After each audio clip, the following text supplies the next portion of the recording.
Dans chacune de nos tables rondes, on veut avoir un peu un regard international. Donc, on a demandé à Catherine Dumas, qui est vice-présidente de la Commission des Affaires étrangères et de la Défense du Sénat, de nous faire tout. Elle rentre d'Inde justement sur la place des organisations non politiques, citoyennes, société civile, appelons ça comme on veut, mais dans l'établissement du bien commun, dans cette démarche collective, puisqu'on voit bien qu'aujourd'hui, le collectif recule quand l'individualisme avance. Donc, quelques mots rapides naturellement. Cher Ma chère Jean-Pierre, Catherine. nous allons aller très loin en Inde, donc il me faut un petit peu de temps quand même. Je voudrais, bonjour à tous et à toutes, oui, apporter un éclairage sur ce pays qu'est l'Inde, ce sous-continent, à partir d'une mission sénatoriale que j'ai conduite en Inde au mois de mai, dans le cadre des relations bilatérales avec ce pays, des relations qui sont très bonnes, et dans le cadre aussi de sujets de défense, vente des sous-marins, des Rafales, et d'ailleurs il y a des choses qui vont bien dans notre pays, et je le redis devant Laurent Saint-Martin. Quelques données... Rendons grâce, donc. Oui, c'est important. Quelques données démographiques. Bon, l'Inde, c'est aujourd'hui 1,450 milliard d'habitants, 18% de la population mondiale. On travaille beaucoup avec la Chine à la Fondation. En 2060, l'Inde aura 1,7 milliard d'habitants, la Chine 1,1 milliard. Je crois qu'il faut qu'on ait ces chiffres en tête. L'Inde, c'est le pays des contrastes extrêmes, une urbanisation très rapide face à des zones rurales qui sont souvent malheureusement très précaires. Également une coexistence d'une minorité très très riche. Dans les plus riches au monde, il y a des Indiens, avec malheureusement une majorité pauvre qui cumule des inégalités économiques, sociales, culturelles. Pour d'ailleurs votre information, 814 millions d'Indiens bénéficient aujourd'hui de l'aide alimentaire, donc c'est plus de la moitié du pays, c'est énorme. Alors du point de vue de la démocratie, l'Inde, c'est la plus grande démocratie du monde. Comment ? Par le nombre d'électeurs. Les élections législatives de 2024 ont en effet mobilisé 970 millions de citoyens, ce qui représente la plus grande participation électorale jamais enregistrée. Donc ça, je pense qu'il faut bien l'avoir en tête. Après, l'Inde, ce sont les forces de la société civile qui se déclinent de trois façons. D'abord le rôle des acteurs sociaux, de la société civile en elle-même, du tissu associatif. Il est très très riche, les Indiens participent énormément. Il y a beaucoup d'ONG, beaucoup d'intellectuels, d'artistes, de mouvements sociaux. Tous sont très très impliqués dans la vie publique.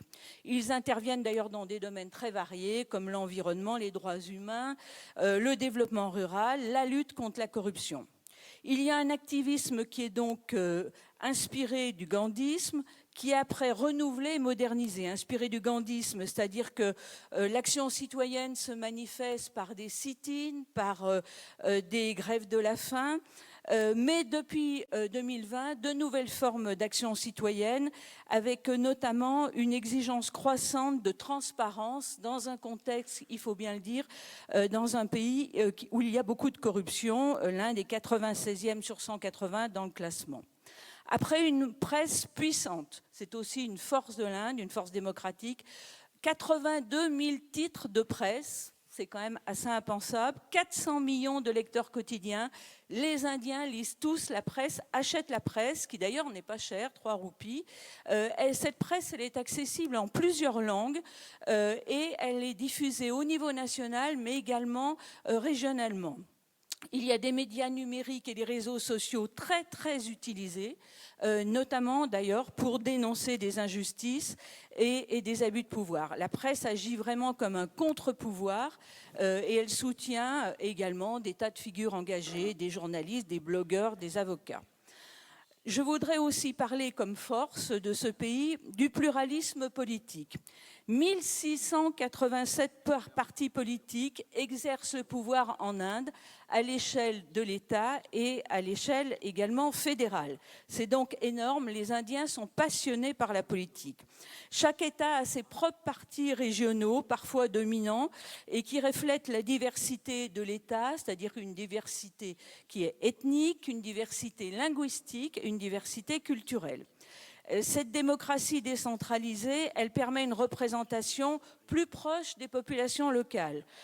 Pour Gandhi, d'ailleurs, la démocratie devait être participative et partir à partir du bas, c'est-à-dire à l'échelle des villages, à tel point que dans la constitution indienne, aujourd'hui, il est inscrit que les conseils de villageois doivent exister et prennent part à la vie démocratique de l'Inde.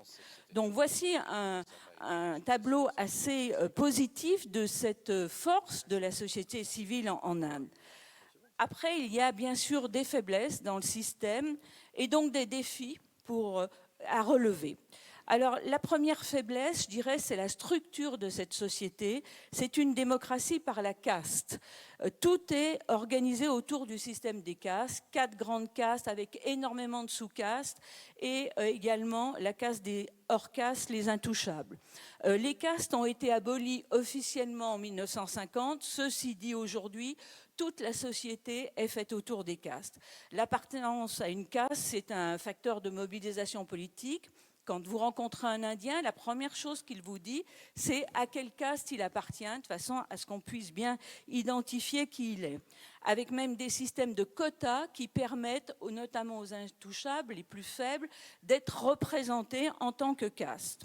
Un système de quotas également pour les femmes. Les femmes sont assez peu représentées dans la société politique, à tel point que la Chambre haute, en 2010, a créé un système de quotas pour qu'un tiers des circonscriptions législatives leur soit réservé. Je voudrais enfin parler des pressions. Il y a, et ça c'est une des faiblesses, des pressions exercées sur la société civile, notamment accentuées depuis l'arrivée de Narendra Modi en 2014, des ONG qui sont visées, des répressions indirectes avec différents types de procédures.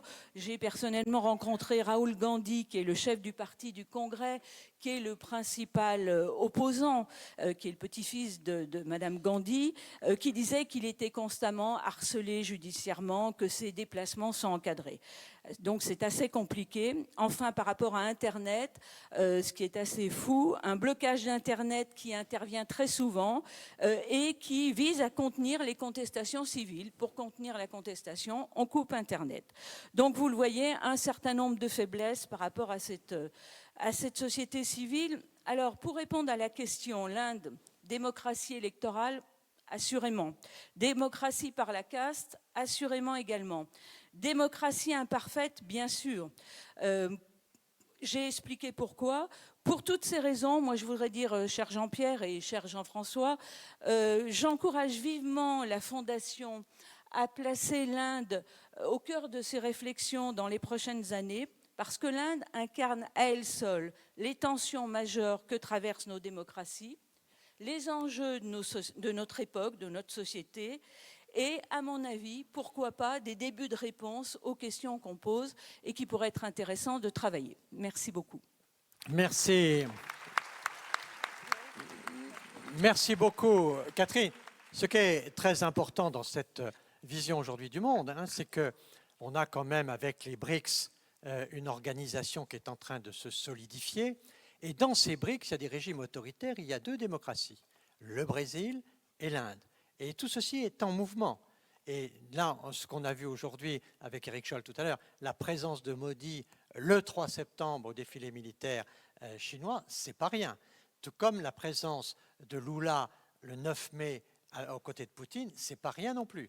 Donc dans cette grande organisation des BRICS, il y a 2 grandes démocraties. Ces 2 grandes démocraties ont des compagnonnages aujourd'hui importants avec les régimes autoritaires. Donc l'Inde, c'est en effet d'ailleurs pour ça que la diplomatie française a fait en sorte que le Premier ministre soit invité le 14 juillet et tout ça, tout comme Lula, de manière à travailler ces 2 pays pour avoir une identité démocratique avec eux et pour ne pas les laisser disparaître. Mais c'est quand même très important parce que ça prend une place essentielle.